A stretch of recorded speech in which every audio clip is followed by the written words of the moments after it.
On this episode of ResiWeek, slowing remodeling numbers, indoor air quality, and AMC dumps NBC Universal. All this and more on this episode of ResiWeek. The network for the AV industry. What are you listening to? This is AV. This is AVNation. This is AVNation. This is ResiWeek episode 222. Gotta offer more. Support for AVNation is brought to you by Middle Atlantic. What great systems are built on. Hey, welcome to ResiWeek. This is your weekly roundup of all the latest news and stories for the residential AV industry. I'm your host, Matthew Scott from AVNation.tv, and this week we are pleased to be joined by the one and only Jeremy Glowacki. He is the executive editor of Residential Tech Today. How are you, sir? I'm doing well, Matt. Thank you for having me once again. It's great to be here. Thank you for being here. Then we have Ken Eagle. He is the Senior Global Director of Training for Atlona. How are you, sir? Matt, I am awesome. Thank you. Thank you for being here. And then last but certainly not least, we have my good friend Henry Clifford. He is the president and co-founder of Livewire and Parasol. How are you, sir? Hey, Matt. Thanks for having me on the show. Thank you, gentlemen, so much for being here. Let's kick a couple things off today. First of all, it is May 4th. So, of course, May the 4th, the Force, yes, insert your Star Wars joke here. May that be with you all day long, as Ken is showing the awesome t-shirt in honor of the day. We also want to drop a quick shout out to Josh AI. They announced an $11 million of Series A funding this round that will help them continue to advance and do some great things in the industry. But let's get into our first story of the day. This comes to us from CE Pro. How will coronavirus affect remodeling in your local market? This is an article by Jason Knott that includes an interactive map from the Harvard Joint Center for Housing Studies. And it shows that remodeling is going to shrink in 24 major metro markets, but also grow in 15 other metro markets. So I kind of want to start off with Jeremy on this one.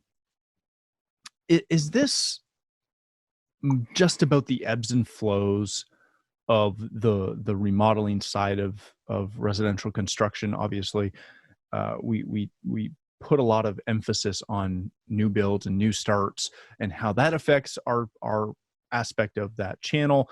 Does this reflect major information, or is this just kind of anecdotal as far as value for your local HTP as they're forecasting things? Can you use this in your forecasting model? I think it's really too hard to predict what we're going to see as we get out of this. And different markets are going to have different levels of restrictions still. And we've talked about it over and over again. And it's, going to be a very cautious time for about a year after this, I think. We will have a lot of pent-up demand. I think we keep talking about that a lot in our industry. There are folks who have maybe held off, they're going to want to do improvements on their homes. And that's not just tech, but it's obviously improvements to the infrastructure and remodeling like this article is talking about. New home construction in certain communities, like particularly in New York, everything was put on hold. There was no construction whatsoever. It's still on hold because of the safety on job sites where there just isn't enough sanitary conditions to make it safe for the construction guys. But other communities, there have been a lot fewer restrictions. It's kind of status quo. And then it's a matter of, in this particular case, rather than new construction, when you're talking about people in your home, it's about comfort level.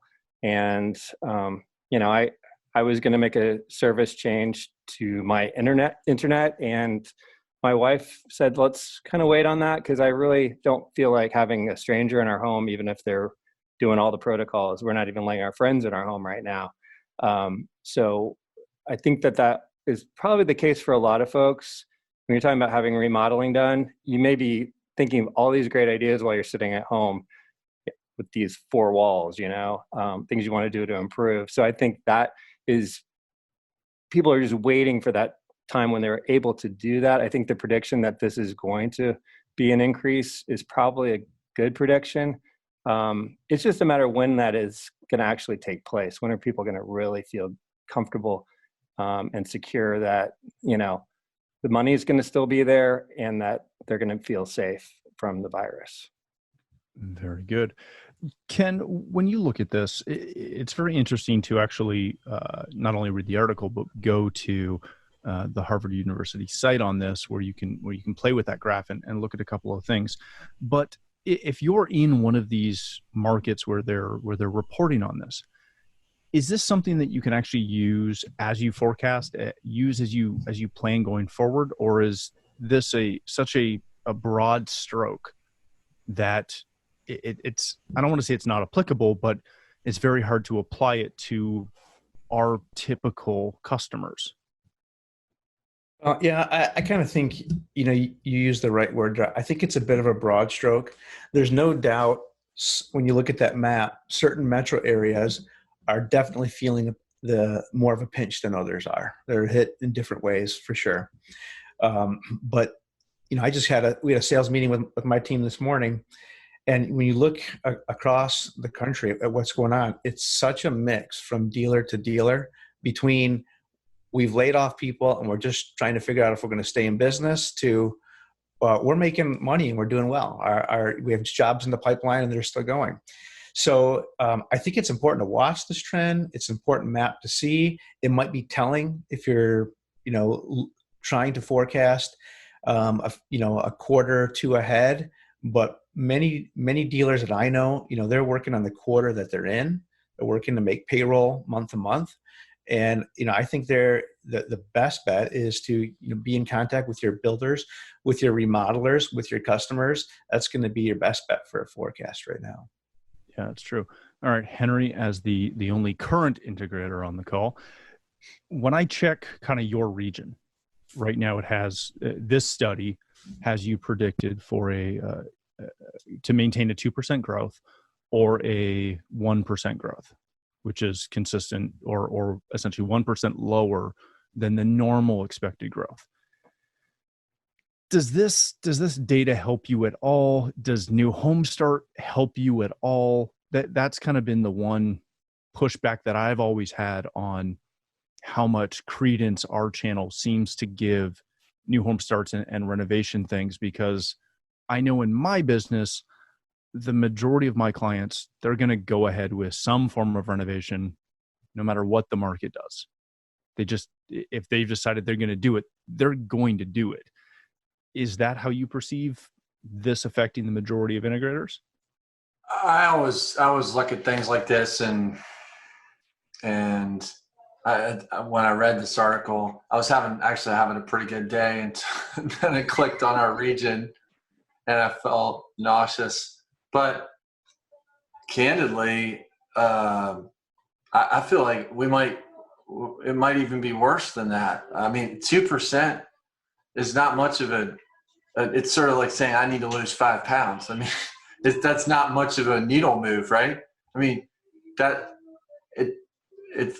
I will say my gut tells me that we're going to be way off on anything where customers are making decisions based on how they're feeling, meaning how secure they're feeling.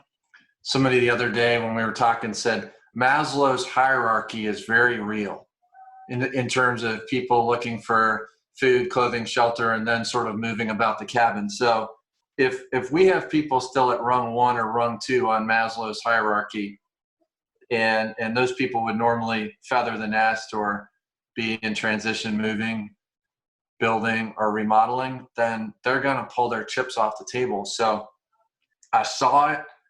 I think it's going to be worse than the little graph shows. I can already see, our revenue, we're ahead of plan for the year right now, but only because we had a killer Q1 and it started to taper off towards the end of Q1 with I guess the month of say January, February, March. So the end of March, right? So that it starts to fall.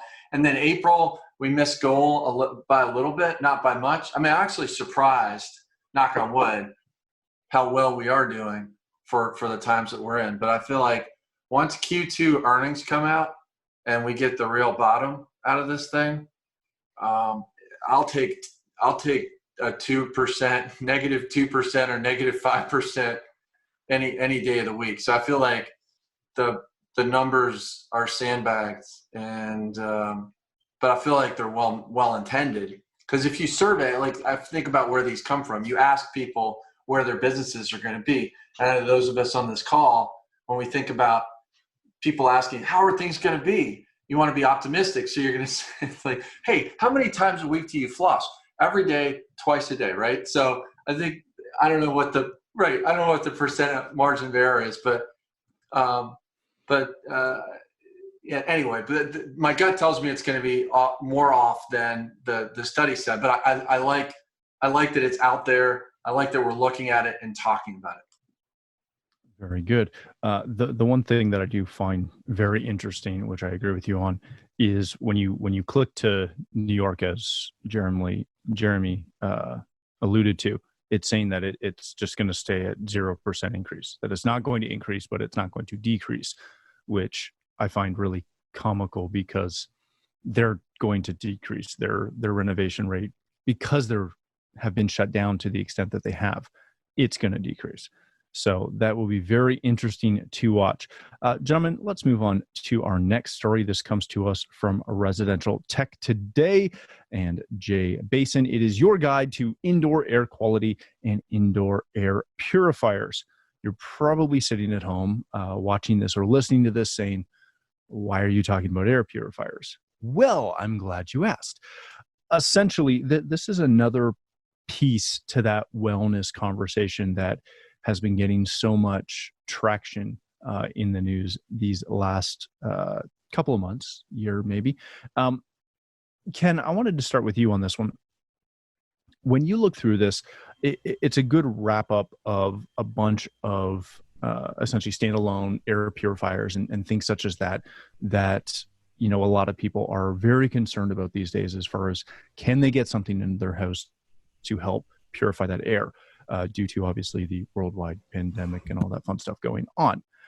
But is this something that the average integrator should even consider dipping their toe into, whether it's from just a sales side or a knowledge-based side? I know some of these have, some level of smart, quote unquote, in them that kind of makes them a fit for our channel. But is this one of those things that, it's there and it's kind of techie, so we're kind of trying to jump on board?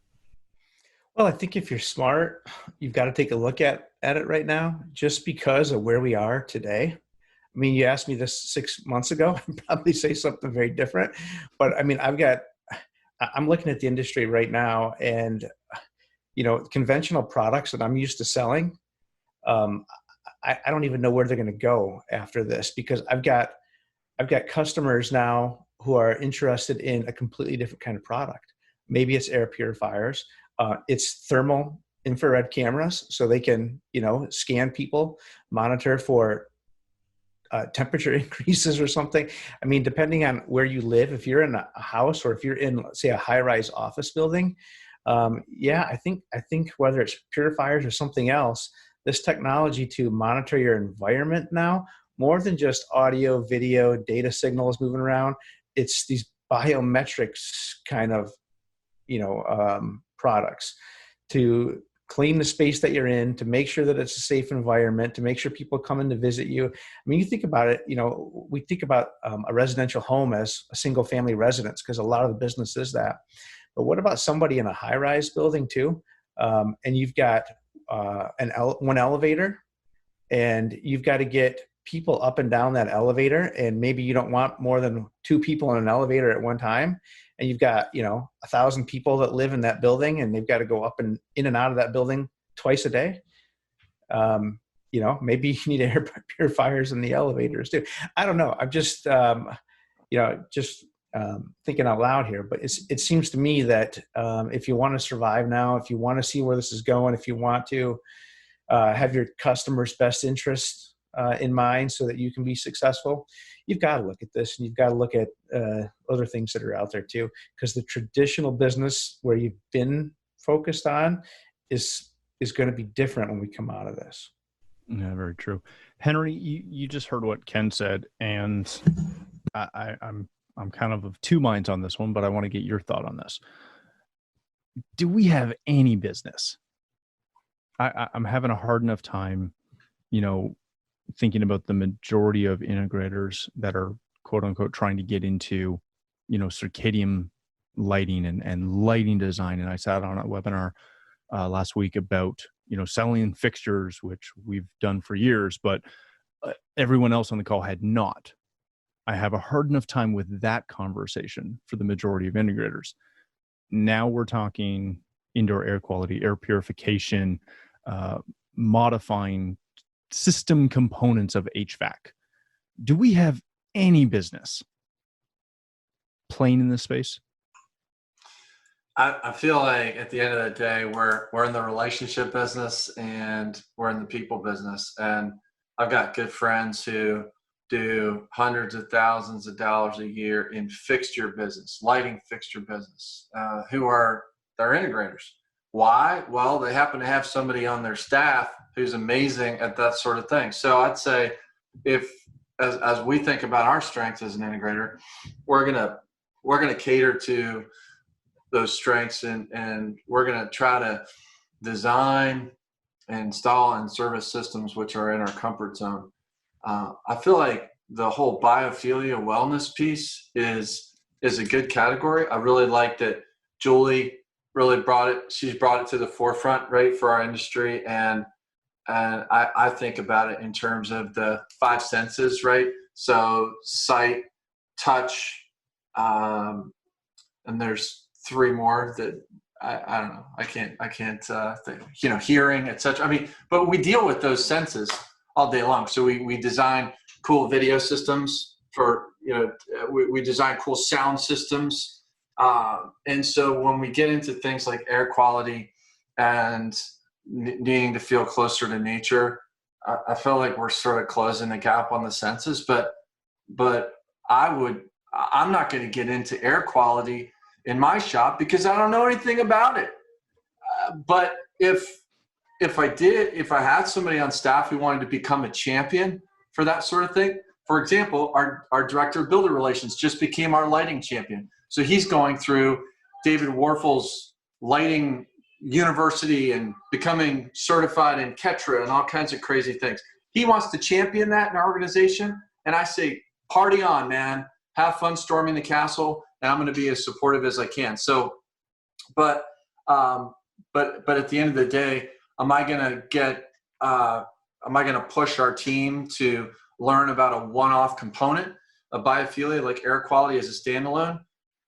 No, I'm going to think about it as a whole thing. So biophilia, for example, and it's interesting. There's companies out there like Delos and some of these others where that's how they're kind of approaching it. So the old adage of first pick who, then pick what, I think is alive and well here. Meaning, I feel like as an industry, we're only as good not only as the shiny object, but as the people that know about the shiny objects. And so this one feels like a solid partnership opportunity. So if I knew somebody out there who was a value-added reseller and offered sort of holistic, energy audit and some kind of audit turnkey deal that I could pair and bolt on to my shop or our offering, sure. But I'm not going to try to be a everything to everyone. So, but I anecdotally, I do see integrators out there who are championing or getting after pieces of business that they weren't, to Ken's point a few years ago.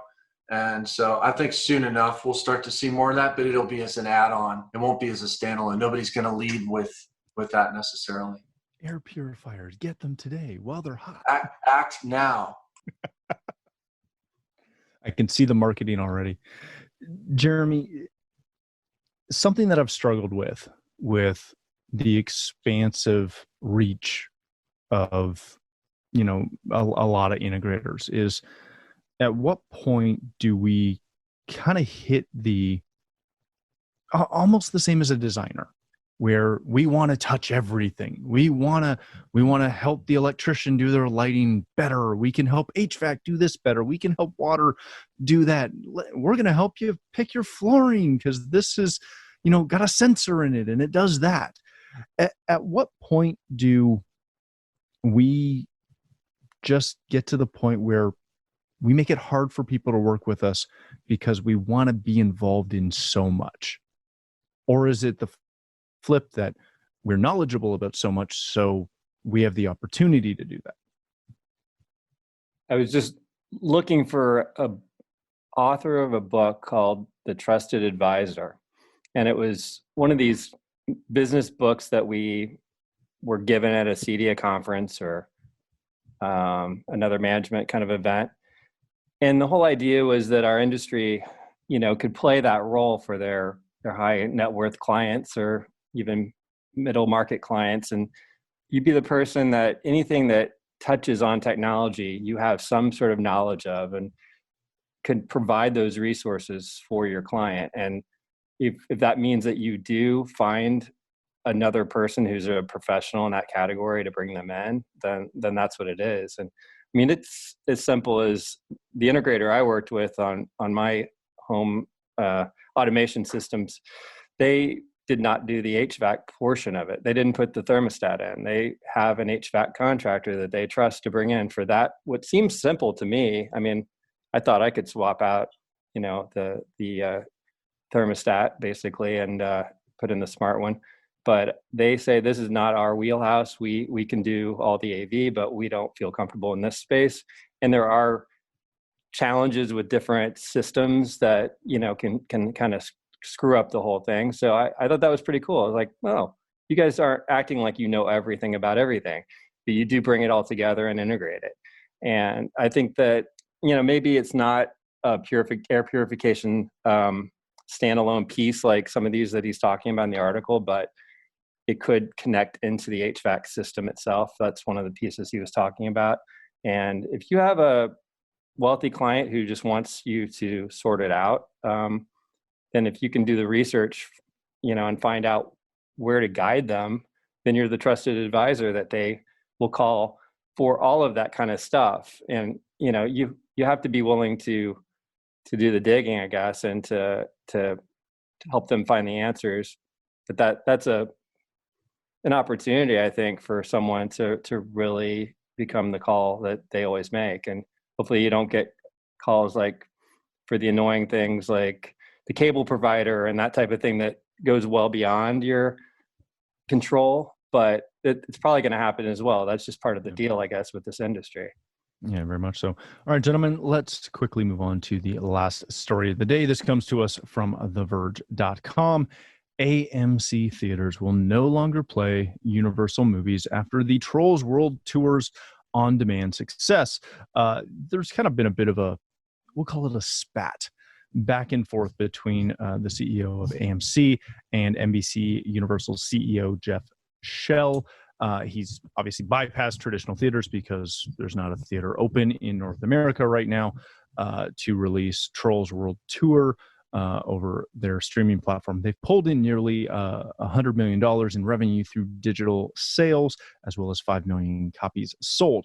So to lock this down, essentially, Shell stated that as soon as theaters reopen, they plan to release movies in both formats. So what that means, if you've missed it, is that, yes, they're going to open and release movies to the theater chains, but they're also going to maintain some level of streaming. He didn't necessarily get into what that would mean exactly, but AMC found those comments to be, and I quote, unacceptable. So, Henry, when you see this, one, I just find it comical watching these two partners bicker dramatically over something that is so far beyond either of their control. But because of the success that, you know, day of day streaming has had, and, you know, there's a big line in the sand from AMC, who is the largest theater chain in the US. and they've got properties in Europe and the Middle East as well. Is this something where you see movies continue to be released once this cleans up, and the studios and the theater chains will just have to work it out? I feel like AMC is doing what is in their best sort of national interest, right? I think if all of us owned a bunch of real estate that was really expensive and it was oriented around this exclusive access to a product, it's sort of like if DirecTV felt like they were going to lose access to Sunday Ticket or vice versa. It's the same kind of thing. So in this case, there's a little bit of disruption going on as well. So I feel like AMC, it will eventually have to work it out because the movie going experience is this social experience. And so we're used to, as consumers, this sort of ubiquitous access to movies. And so we want to go to the Cineplex and experience a nice movie. But no, I think the studios will absolutely continue to release the movies simultaneously. I mean, they may negotiate some kind of dumbed down day embargo where maybe it was 90 days, now it's 30 days. But I feel like the smoke's been let out of the box. And so I feel like this will date me, but back when the tape formats came out, there was all of this hoopla about that movie theaters were going to die, and the movie theaters are bigger and badder than ever. So I feel like it's on the movie theaters to continue innovating and produce. I mean, if you guys have been to these movie theaters lately, I mean, they're amazing. The seating is comfortable. You can have a beer. The video's amazing. The sound's amazing. But at the same time as well, I go home and I watch a movie in my own house, and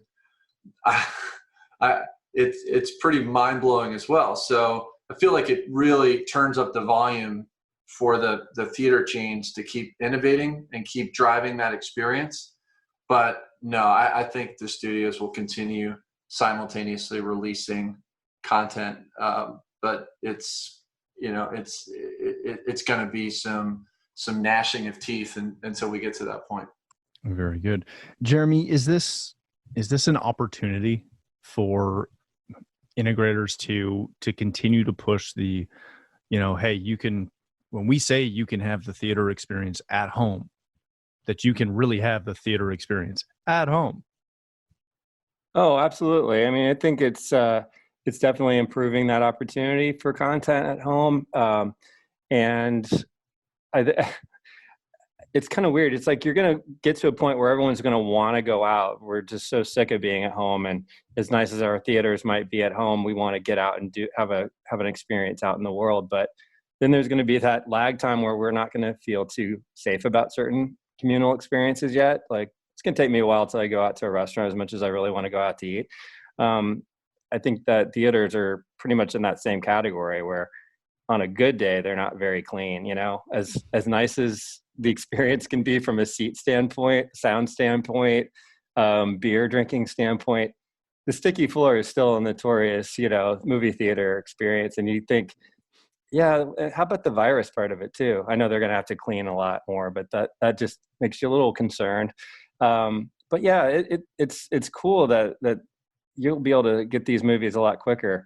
And it's been one of the few upsides of being quarantined, is being able to experience some of this content more directly. I'm not sure the Universal lineup, I was looking ahead, what they've got slated is that exciting. So I think that this is a negotiating tactic, perhaps, by AMC, saying, yeah, we're not like missing out on a whole lot if we say we're going to block them from being in the theaters, because look at what they've got lined up.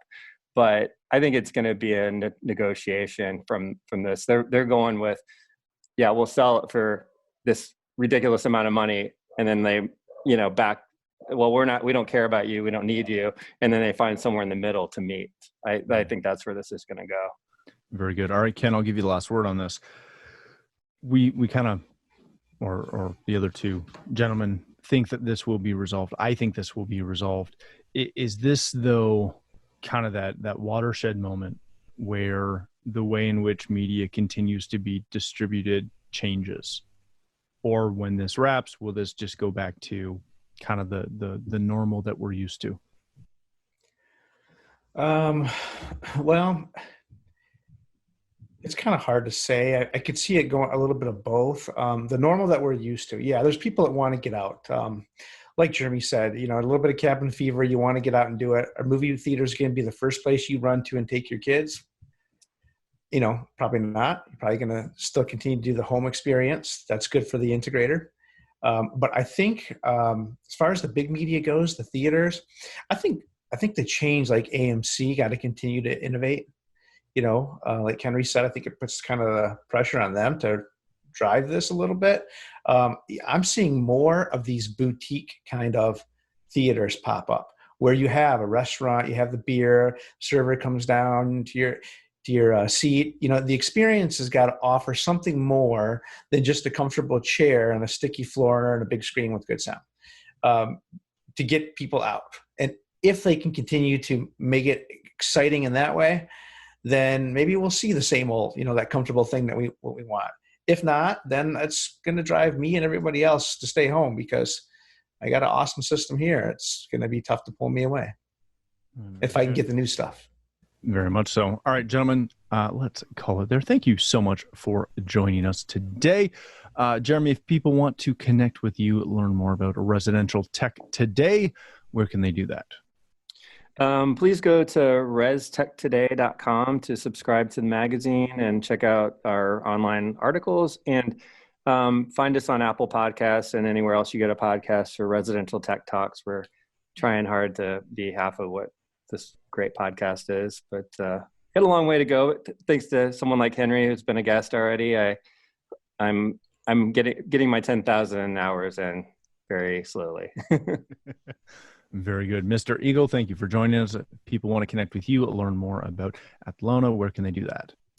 Absolutely. Atlona.com. Definitely check that out. We've got some really big stuff happening this year. Just announced, as we know, trade shows are getting shut down this year. So we'll have a virtual trade show that'll be happening online this summer. Definitely check that out. It's a good opportunity to learn all about Atlona. Beautiful. Thank you for joining us. And last but certainly not least, my good friend, Mr. Clifford. If people want to connect with you, learn more about Livewire or Parasol, where can they do that? Sure. We're online at getlivewire.com, and all our Twitter and Facebook and all those sorts of things are at getlivewire, and same thing with Parasol, getparasol.com, and same thing for all our social media handles, at getparasol. And thank you again for having me. It was a lot of fun. Always. Thank you again for joining us. If you'd like to connect with me, you can find me on Twitter at Matt D. Scott and pretty much every other social platform. But more importantly, please visit AVNation.tv, where you'll find this show as well as a wide variety of our other shows with all the verticals that we cover. When you visit the website, please take a moment to check out our supporters. We are extremely thankful for their support and ask that you check them out as well. Thanks again for watching. That's all the time we have for this episode of ResiWeek.